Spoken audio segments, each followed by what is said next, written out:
هلمند کې د شهیدانو او معلولینو ریاست له لوري په مرکز لښکرګاه ښار او ځینو ولسوالیو کې د څه کم 580 هغه کورنۍ سره مرسته وکړل چې کونډیانې، یتیمان، معلول او تر ډیره بېوزله وو.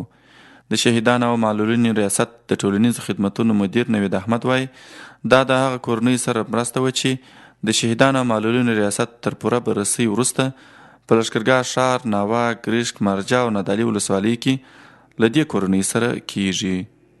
دا 580 کورنۍ ته دي معلولین دي، کونډې دي او یتیمان دي چې د لښکرګاه، ناوه، مرجع، نادعلي، باباجي او د ګریش ولسوالۍ د ناري سراج ولسوالۍ کورنۍ پکښې کې دي.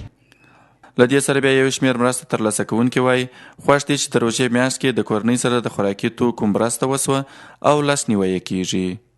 دا خو ډېرې اړینې دي. دغه شهدا او معلولین چې دي ډېر خوران ستړي دي، غریبان دي. موږ د حکومت څخه، د مؤسسو څخه، د خیریه بنسټونو څخه دا غوښتنه کوو چې دغسې مرستې په خاصه توګه په هلمند کې خلک چې ډېر ستړي دي، بیا دغه یتیمان او معلولین باید د دغو سره کومک وکړي، مرسته ورسره وکړي. موږ ډېر خوشحاله کېږو په دې باندې، خلک هم خوشحاله کېږي. د حکومت څخه هم دا غوښتنه ده چې دغسې مؤسسې جلب کړي او د خلکو سره مرسته او کومک وکړي.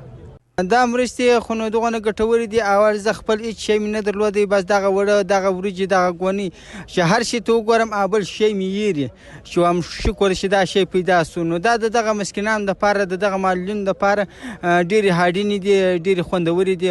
هر یو اقتصادي وضعیت کور دغه بیا برابر. د حکومت څخه مې دا غوښتنه ده چې بیا هم که دغسې پېښ شي چې دی داسې وګرځېږي لکه دا اوس چې دا معلولین راټول کړي دي یا دا بیچارهګان راټول کړي دي، چې بیا هم دا سروې پر داسې رقم باندې وکړي، داسې خلک راټول کړي. د یادونې وړ ده چې په بېلابېلو وختونو کې د یاد ریاست له لوري د دا ډول اړمنو کورنۍ سره مرسته کیږي.